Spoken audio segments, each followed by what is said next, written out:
Hello, it's Julie, and I'm going to today be showing you how to cook blackberry jam and some of the mythology and the stories about blackberries. I absolutely adore blackberries, and of course it's blackberry season in August and September. It's full blackberry season. Now this year I've been in England, and the blackberries started to appear and were ready to eat in July. So I've been really enjoying them, and I'm really blessed because I have a huge blackberry bush, or bramble bush as some people call it, by the front door of my house. And I've been picking maybe nearly half a kilo of blackberries a day. But this morning at 6:30 I went for my normal walk, and I went into the hedgerows down the lanes near where I live, and I have been able to pick 1 kilo of blackberries. For those of you who don't know, blackberries. So these are really fresh. I soaked them in water and salt for 2 hours just to make sure there's no grubs in them and to clean them. And I'm going to show you how I make blackberry jam. Now, blackberries are all about community, and they're about giving and gifting, because I get so many of these, and it's free food, it's in the hedgerows, it's there for everybody. And I make jam, and I make pies and crumbles and gins, and you can make all sorts of things with blackberries. You can make cordial, but I like to make jam and sometimes pies and crumbles, and I gift because it's been gifted to me, so I gift, and that's community. And I'm going to share some of these interesting facts with you. So just so you know that apparently, if you are fortunate like me and you do have a blackberry bush or bramble bush at the front of your house, it protects your house from vampires, because then they won't enter the house, because blackberries are protection against vampires and earthbound spirits, and the vampires don't enter the house, or those earthbound spirits, because they're too busy counting the blackberries on the bush. And so they don't worry about the people inside the house. Great story. The other thing that's really lovely to know, because I love, as you know, I love folklore and the intrigues of nature. And apparently they're also known as pixie fruit or fairy fruit. And they say you shouldn't pick the first batch of blackberries or the last batch. They should be left for the fairies. So the first batch should be left for the fairies and the pixies, and the last batch. And if you don't do that for them, then they will, the rest of the season, they'll all have grubs in them, or be bad or foul or bitter. So I see them growing, and I always leave them for a few days for those fairies, the pixies, because I kind of like to follow these legends and myths. But what is interesting is that in Cornwall, it's contradictory. Cornwall in England, they say the first batch of blackberries should be picked and will cure your warts. Well, I don't know whether that's true or not, but anyway, I've got loads of information on blackberries as I cook. So let's get to the cooking. It's very easy to cook blackberry jam. One of the easiest things to cook, and I don't really like cooking, but I do like to have fun, and because blackberries are fun and about community, I'm going to make jam so I can gift. So I have in my pan 1 kilo of fresh blackberries I picked today. Because they're fresh, they won't need pectin adding in, because fresh blackberries or blackberries from the wilds are full of pectin, so they will set anyway. But some people, if you bought store-bought, or they're grown in greenhouses and things, you probably find that you may need to put some pectin or setting juice in the blackberries, but I won't need it today, as you'll see. I'll also put in a juice of 1 lemon, fresh lemon. Okay, now the other thing you need is sugar. You can use preserving sugar because that has pectin in. I haven't, and I've used a mixture. I thought I had enough white sugar here today, but I didn't. So I've mixed it with brown sugar, demerara sugar. It will be fine, it will still work. So 1 kilo, so 1 kilo of fruit and 1 kilo of sugar. And you put all that into the pan. Now my pan's a sticky pan, a non-stick pan. I'd already prepared all this for you. Right there. Now, because I want to give my blackberries, my blackberry jam, a little treat. Secret ingredient. I'm going to put a little bit of gin in mine. You can use brandy, you can use any liqueur, you can use whiskey, but I'm using gin. I used gin last year, my neighbours loved it. So you just put a little bit. I'm just going to put a tablespoon of gin in, but you can put more. Actually, you might put more. Sometimes I put apples in my jam, in my blackberry jam, so I make blackberry and apple jam or blackberry and apple pie. And I might make that later on. Anyway, so then you just turn this up on a full heat and you warm it slowly. You just stir this in slowly. Literally all it is blackberries, lemon juice, sugar, and a bit of gin. And you just allow this to heat up slowly.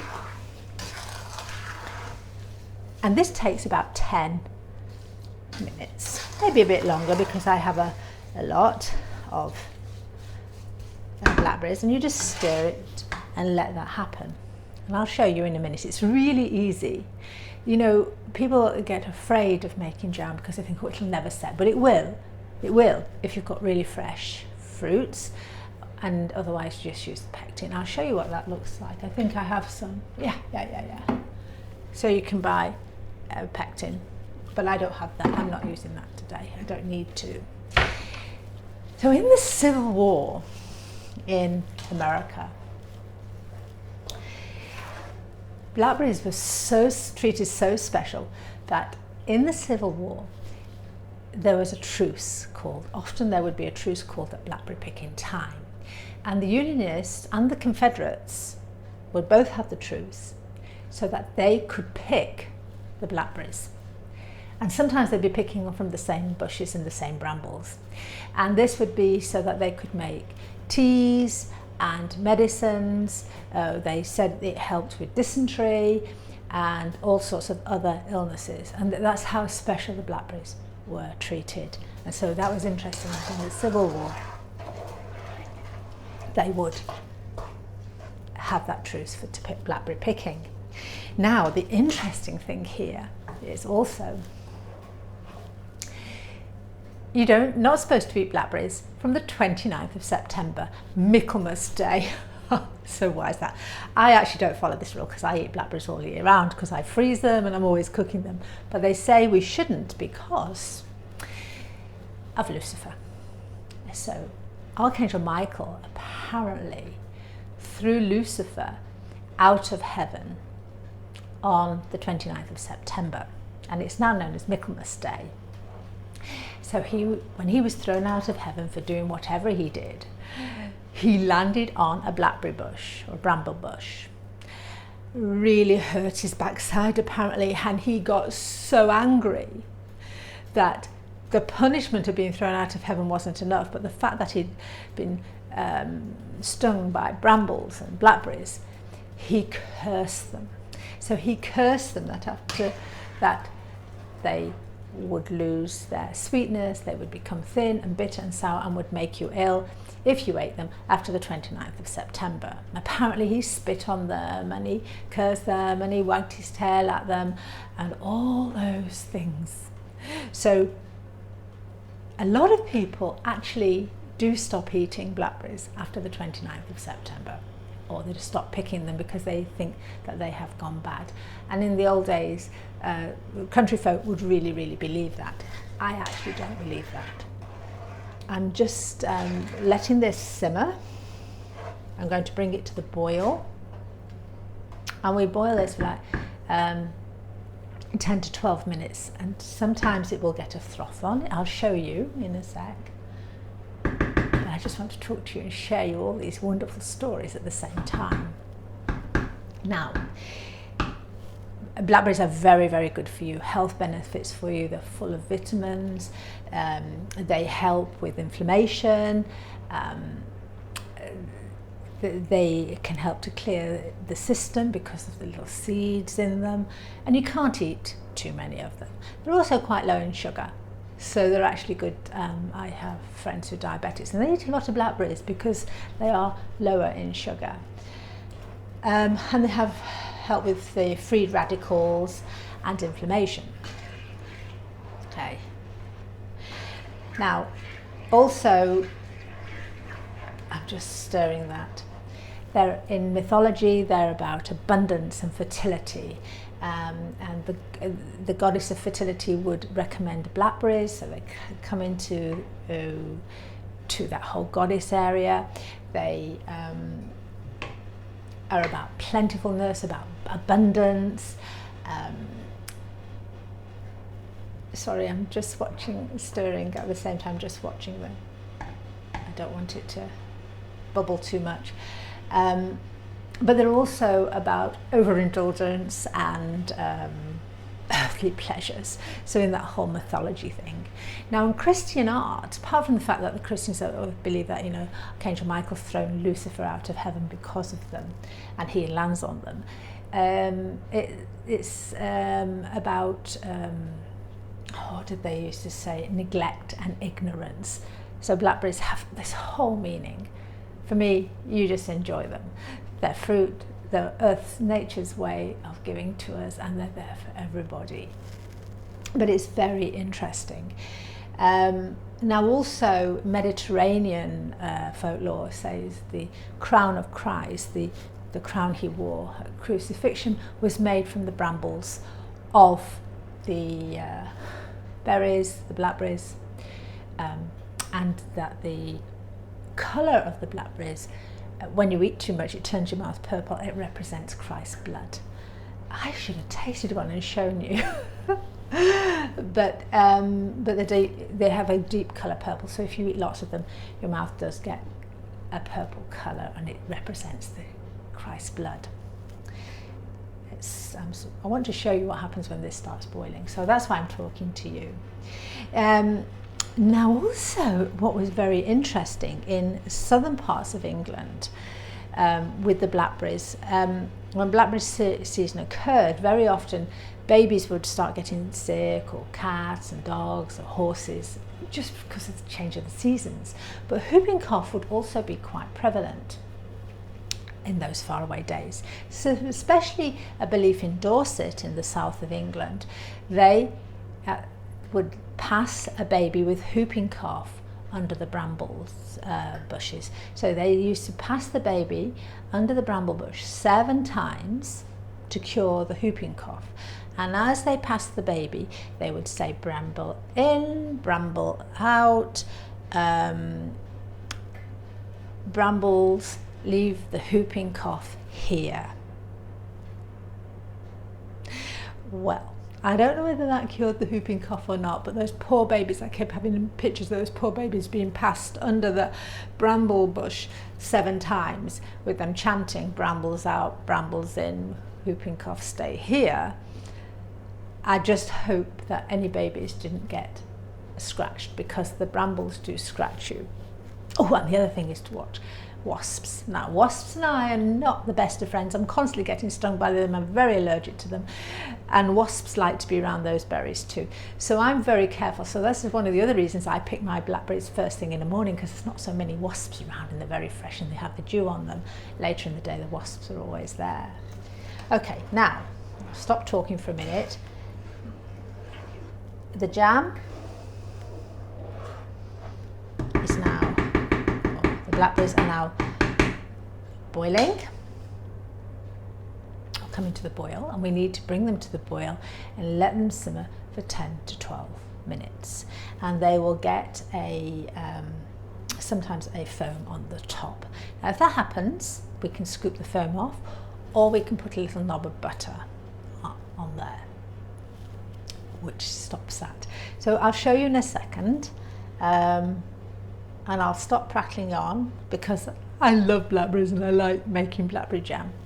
And of course for me, blackberries, I'm going to gift all these blackberries, the blackberry jam, to my neighbours and my friends, and that's what I do all the time, because the hedgerows have given it to me free.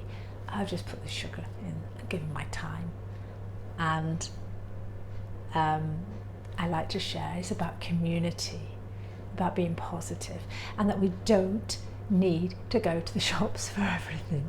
It's about enjoying the abundance of nature, having gratitude. And believe me, every morning when I pick these brambles, whether they're from my bramble bush at my front door or whether I'm down the lanes, I give gratitude. I love it. I love that early morning. The birds are singing, the air is fresh.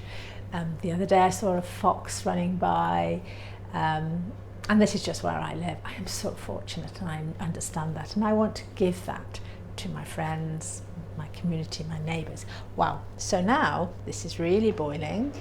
You'll see this. Okay. Ooh, so exciting, I'm cooking. You might be able to see here. What I will do when this is ready, I'll move the camera a little bit and show you.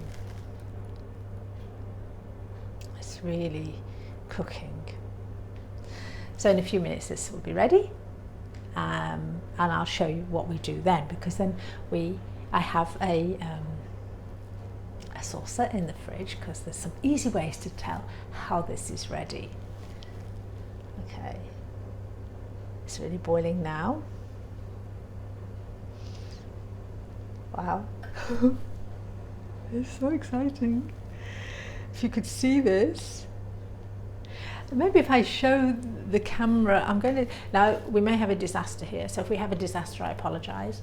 I'm hoping that this isn't going to hurt the filming too much.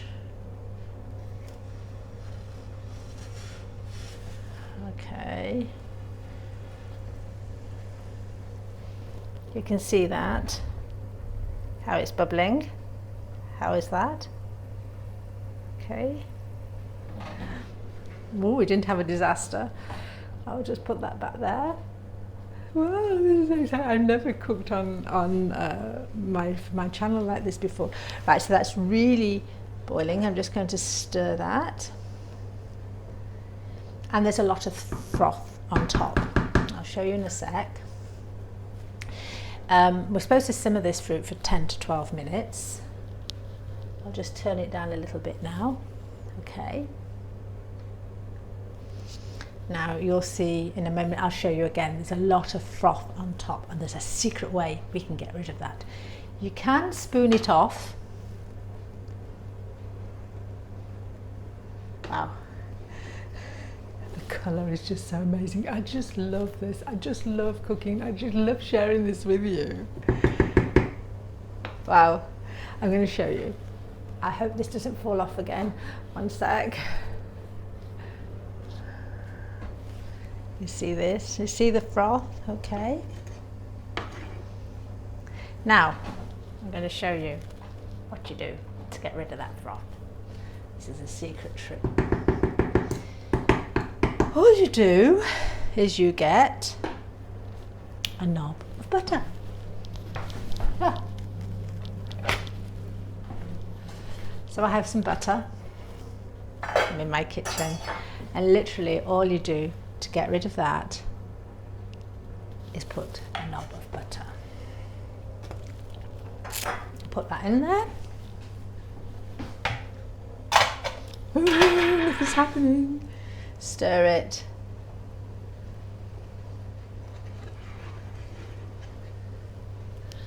I'm just turning it down a little bit more. Well, and it's starting to get rid of that froth. And now if it doesn't get rid of it all, we just scoop it off and put it into a dish. But you'll see now, I'll show you. I'm going to show you again. You can see how that froth has dispersed. Okay. Okay. So this is the devil's work. No, it's not. This is me enjoying mythology. This is me enjoying cooking. This is me enjoying talking to you, trying to show you how to be positive, how to enjoy your life, how to make the most of the things that nature gives us for free, and that nothing's hard, and to try things. And I do everything that I do has got to be easy, because I'm not a cook. And for those of you who've watched me on my Instagram and Facebook with my cooking videos, you know that I am not a cook, but I enjoy it. Yeah, there's hardly any froth on there now. Wow. And I'm just going to scrape off any excess that there is. Now, some people will say to me, well, the seeds, there's lots of seeds in blackberries. Yes, there is. But mine are fresh blackberries. They were young, and the cooking makes the seeds very, very soft. You don't taste them. But there are ways of cooking blackberry jam without the seeds. I don't know how to do that. You probably sieve it. That'd be like too much like hard work for me. When I know that this way works, just taking the, and honestly, my jam never has seeds. You're not eating it and saying, oh, there's too many seeds in my teeth or whatever. It just doesn't happen. But that's because I'm fortunate and because I'm picking fresh ones. And maybe because the pixies and the fairies are happy with me because I saved the first batch for them and I'll save the last batch for them. And all the earthbound spirits and vampires are also too busy counting all the blackberries, so they're not upset with me either. I'm ignoring Lucifer. I say thank you to Archangel Michael every day. You know, maybe that's why my jam tastes okay. But if I can do it, you can do it. Now, just going to leave that there for a few minutes, let it boil. And the next thing is I recycle jars. So I've washed all my jars and then they need to be sterilised. They're in the oven at the moment and I'm going to take them out. Just turn the oven down because then they're sterilised and they're clean. And that's that recycling as well. I'm just going to turn it off. Excuse me for a minute. Okay, so now I've got the jars out of the oven and they're already there for me. And of course, we need to see if this is now working. So like I said, we have that easy way to see if it is working. Now I've just remembered I've told you something wrong here because I told you this would take like 10 or 12 minutes. But that was on a smaller amount of blackberries. I was using my sister's calculations because she's always my jam maker, or my nephew who's the chef, because I had a kilo of blackberries and a kilo of sugar and the juice of 1 lemon and a little bit of butter. It has actually takes about 20 minutes for the blackberries to be ready. So I'm going to show you again now. I think it's almost ready.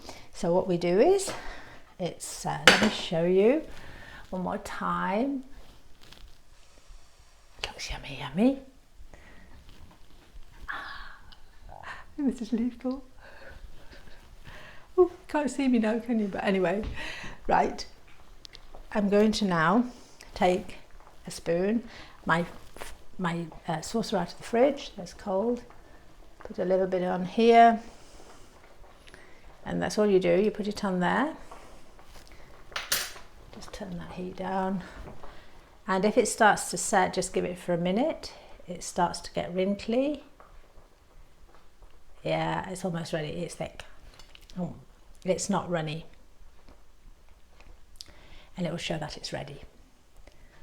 I'd just give that another minute. I'm going to stir a little minute. So there's really nothing hard about this at all. So don't be afraid to make your jam.